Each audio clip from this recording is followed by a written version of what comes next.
Presiden Prabowo Subianto kembali menampilkan diri sebagai figur negarawan bernyali besar yang berani mengambil resiko dari sebuah kebijakan. Tengoklah yang terjadi di Istana Negara pada Senin 10 November 2025 bertepatan dengan peringatan Hari Pahlawan. Prabowo memberikan anugerah gelar pahlawan nasional kepada 10 tokoh lintas zaman, terdiri dari mantan presiden, ulama, hingga buruh pabrik. Langkahnya memberi gelar pahlawan itu memberi gambaran tegas. Jenderal berdarah baret merah ini cukup piawai merajut sejarah yang sempat koyak dan sekian lama berserak. Dan ketakziman pun meruat ketika Prabowo memimpin pengheningan cipta. Marilah kita sejenak mengenang arwah dan jasa-jasa para pahlawan yang telah berkorban untuk kemerdekaan, kedaulatan, dan kehormatan bangsa Indonesia, yang telah memberi segala-galanya agar kita bisa hidup merdeka dan kita bisa hidup dalam alam yang sejahtera. Mengheningkan cipta mulai. Prabowo menyerahkan langsung gelar kehormatan tersebut kepada para ahli waris, diselingi upacara yang dimulai dengan lagu Indonesia Raya, disusul pembacaan keputusan Presiden nomor 116 tahun 2025 tentang penganugerahan gelar pahlawan nasional. Penganugerahan gelar itu dihadiri jajaran pejabat tinggi negara, termasuk Wakil Presiden Gibran Rakabuming Raka. Dari 10 nama yang diumumkan, ada 2 nama yang di masa lalu kerap mewarnai dinamika demokrasi tanah air, lantaran berada pada 2 kutub berseberangan.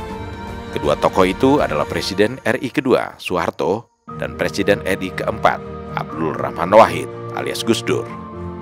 Tapi di istana siang itu, kedua tokoh bangsa itu bersanding sejajar dalam daftar pahlawan bangsa. Bersama mereka, ada pula Marsinah, perempuan buruh yang menjadi simbol perlawanan terhadap ketidakadilan, termasuk tokoh militer, Sarwo Edi Wibowo. Daftar nama lainnya tak kalah mencerminkan ragam perjuangan Indonesia.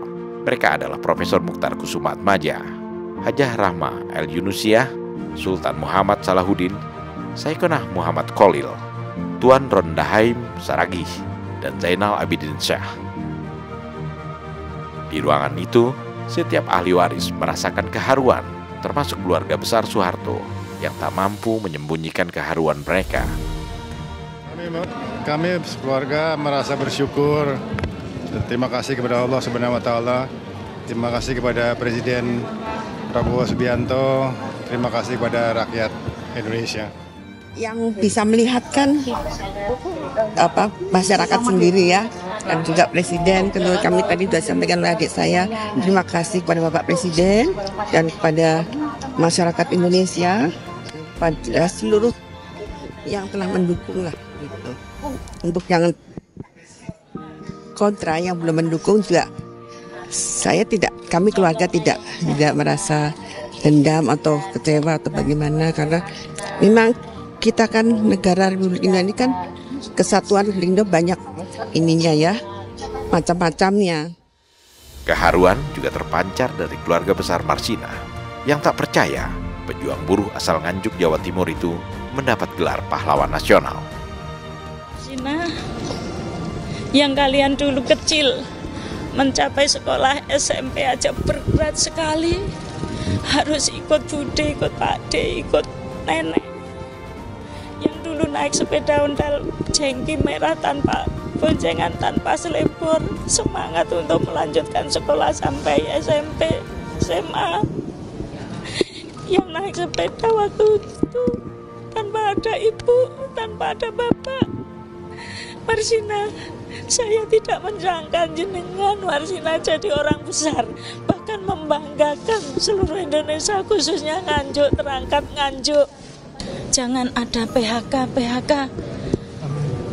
terutama yang outsourcing. Siapa tahu dengan Pak Prabowo dibuat seperti zaman dulu, tidak ada outsourcing, sehingga untuk kehidupan berumah tangga itu bisa berjalan lancar. Kalau outsourcing 3 bulan selesai, 3 bulan selesai, otomatis kalau sudah berumah tangga itu bisa menjadi pertengkaran di dalam rumah tangga sehingga banyak perceraian.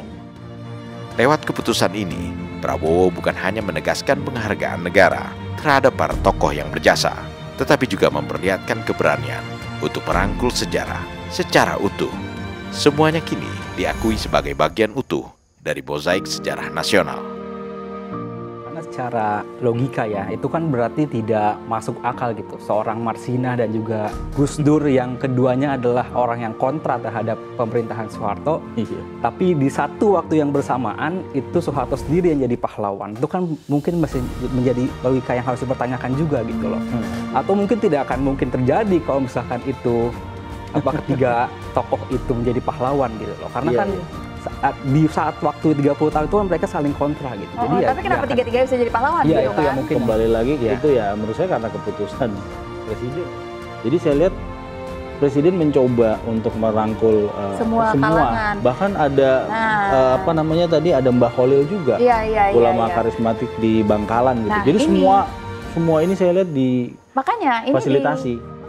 Melalui penganugerahan ini pula, Prabowo seolah ingin mengingatkan bangsa yang besar bukanlah bangsa tanpa luka, melainkan bangsa yang berani mengakui dan menyembuhkannya.